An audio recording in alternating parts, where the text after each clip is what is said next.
میرے آقا صلی اللہ علیہ وسلم کے پیارے دیوانوں، انسان مسجد کی تعمیر میں چندہ دیتا ہے اور مسجد کی تعمیر میں چندہ دینے کے بعد تصور کرتا ہے کہ مجھ سے بڑا مخیر قوم دنیا کے اندر کوئی نہیں ہے۔ انسان مدرسے میں چندہ دیتا ہے یا مدارس چلاتا ہے یا کتابیں چھپوا دیتا ہے یا فقیروں کی جھولی میں ڈالتا ہے، تو انسان یہ تصور کرتا ہے میں اللہ کی راہ میں کتنا خرچ کر رہا ہوں، لیکن اللہ کے حبیب صلی اللہ علیہ وسلم فرماتے ہیں سب سے زیادہ تمہارے مال کا حقدار اگر کوئی ہے دنیا کے اندر، وہ پہلے تمہارے ماں باپ ہے۔ مسجد میں چندہ دینے سے زیادہ ثواب، مدرسے چلانے سے زیادہ ثواب، کتابیں چھپوانے سے زیادہ ثواب، حج کے اوپر خرچ کی جانے والی رقم سے زیادہ ثواب اگر کسی پہ خرچ کرنے کی بنیاد پہ ملتا ہے تو وہ ماں باپ پہ خرچ کرنے کی بنیاد پہ ملتا ہے۔ میرے پیارے آقا صلی اللہ تعالی علیہ وسلم کے پیارے دیوانوں،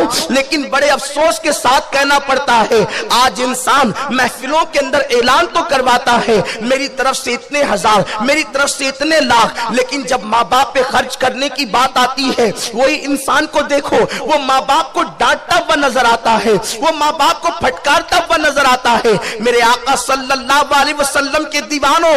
دل کے کانوں سے اس گفتگو کو سننا، اگر تم نے اپنے ماں باپ کو ڈانٹا اور پھٹکارا تو نمازیں تو آپ کی گئی، اس لیے کہ میرے آقا مصطفیٰ کریم رؤوف الرحیم صلی اللہ تعالی علیہ وسلم فرماتے ہیں کہ جس کے ماں باپ اس سے ناراض ہو اللہ تبارک و تعالی اس کی عبادتوں کو قبول نہیں فرماتا، نہ اس کا حج قبول کیا جاتا ہے نہ اس کی نماز قبول کی جاتی ہے۔ ہم احساس کریں کیا ہم نے اپنے ماں باپ کو راضی کیا؟ ہمارے ماں باپ ہم سے راضی ہے؟ آج کل کے وہ نوجوان جو اپنے ماں باپ کو گھر کا کچرا سمجھتے ہیں، ماں باپ کی قدر نہیں کرتے، ماں باپ کی اہمیت نہیں کرتے، ماں باپ کو کوئی ڈانٹ رہا ہے، کوئی دولت ماں باپ سے چھپا رہا ہے، کوئی ماں باپ کو گھر سے نکال رہا ہے، پسند کی شادی کے شوق کے اندر کوئی ماں باپ کو اللہ اکبر رلا رہا ہے۔ میرے پیارے آقا علیہ السلام کے پیارے دیوانوں، میری قوم کے جوانوں، اللہ کے حبیب صلی اللہ علیہ وسلم کے فرمان کا مفہوم سنو،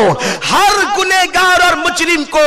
قیامت کے دن عذاب دیا جائے گا۔ اللہ اکبر، انسان اگر نماز کو ترک کرے مرنے کے بعد عذاب ملے گا، انسان اگر کسی کا دل دکھائے مرنے کے بعد اس کو عذاب ملے گا، انسان اگر شراب پیے مرنے کے بعد اس کو عذاب ملے گا، انسان اگر تاش کے پتے کھیلے مرنے کے بعد اس کو عذاب ملے گا، لیکن سنو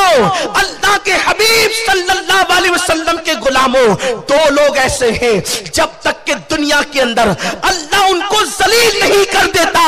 اس وقت تک کہ انہیں موت نہیں آتی۔ ایک تو ماں باپ کو ستانے والا اس وقت تک دنیا سے نہیں جاتا جب تک کہ وہ ذلیل نہ ہو جائے، وہ رسوا نہ ہو جائے۔ اللہ اکبر، لوگ اپنی نگاہوں سے اس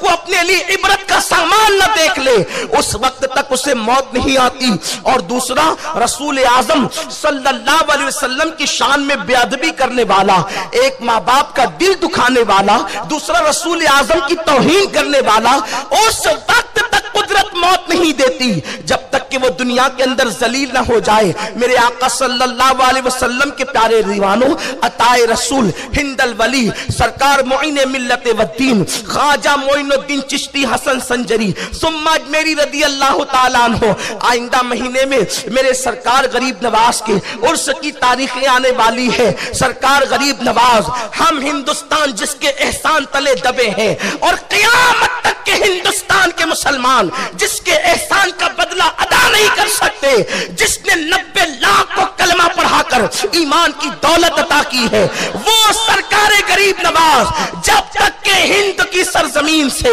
اذان کی آوازیں بلند ہوتی رہے گی، غریب نواز کی عظمت کو مسجد کے در و دیوار خراج پیش کرتے رہیں گے۔ جب تک کہ ہندوستان کا مسلمان نماز ادا کرتا رہے گا، ہمارے سجدوں کے الفاظ عطائے رسول کی بارگاہ میں خراج عقیدت پیش کرتے رہیں گے۔ وہ عطائے رسول سرکار غریب نواز ایک مرتبہ اپنے خطبے میں ارشاد فرماتے ہیں اور اپنے نانا جان کی حدیث کوٹ کرتے ہیں۔ سرکار غریب نواز فرماتے ہیں کہ میں نے اللہ کے حبیب صلی اللہ علیہ وسلم کی حدیث پڑھی، ایک شخص قیامت کے دن لایا جائے گا اور اس کے پاس پہاڑوں جیسی نیکیاں ہوگی، اور وہ اپنی نیکیوں کو دیکھ کر خوش ہو رہا ہوگا کہ میں نے کتنی نیکی کی ہے، میں نے کتنی عبادتیں کی ہے۔ وہ اپنی عبادتوں کو دیکھ کر پھولا نہیں سما رہا ہوگا۔ ایسے عالم کے اندر اس کی نیکیاں میزان پہ رکھی جائے گی تو اس کے نیکیوں کا پڑلا بھاری ہو جائے گا۔ ایسے میں آواز آئے گی، رکو، ٹھہرو، ابھی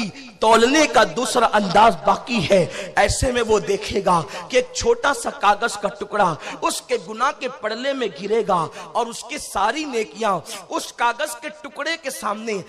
ہلکی ہو جائے گی، اور جو ہے وہ اس کا وزن، کاغذ کے ٹکڑے کا وزن زیادہ ہو جائے گا۔ اس وقت ارشاد ہوگا، اس کی نیکیاں تو ہلکی پڑ گئی ہے اور اس کے گناہ بھاری ہو گئے ہیں، لے جاؤ فرشتوں اور اسے جہنم کے اندر داخل کر دو، اسے منہ کے بل گھسیٹ کر کے لے جاؤ اور اسے جہنم میں داخل کر دو۔ اسے جب جہنم کی طرف لے جایا جائے گا، وہ پوچھے گا، میرے کریم ذرا یہ تو بتا، میری پہاڑوں جیسی زندگی بھر کی نیکیاں اس کاغذ کے چھوٹے سے ٹکڑے کے سامنے ہلکی پڑ گئی، آخر وہ کون سا گناہ لکھا تھا اس چھوٹے سے کاغذ کے ٹکڑے پر جس نے میری زندگی کی نیکی کو ہلکی کر دیا؟ تو اللہ کا منادی ندا دے گا، تو نے ایک مرتبہ، صرف ایک مرتبہ، ایک مرتبہ اور صرف ایک مرتبہ اپنے ماں باپ سے چلا کر بات کی تھی، ایک مرتبہ صرف اپنے ماں باپ سے چلا کر بات کی تھی،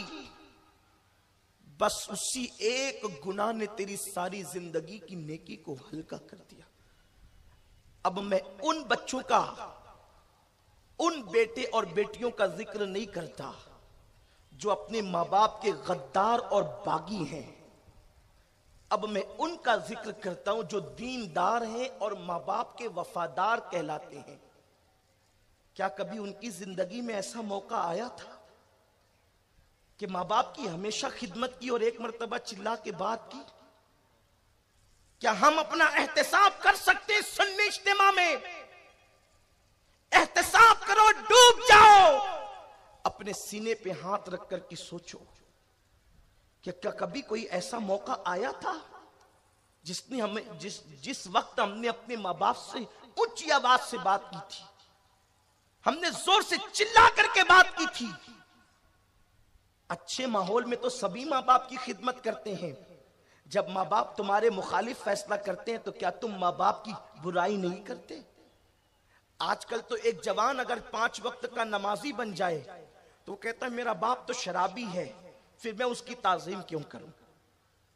میری ماں تو پردہ نہیں کرتی، میں اس کی تعظیم کیوں کروں؟ میں دیندار ہوں، میرے ماں باپ دیندار نہیں، میں ان کا احترام کیوں کروں؟ میں عرض کرنا چاہتا ہوں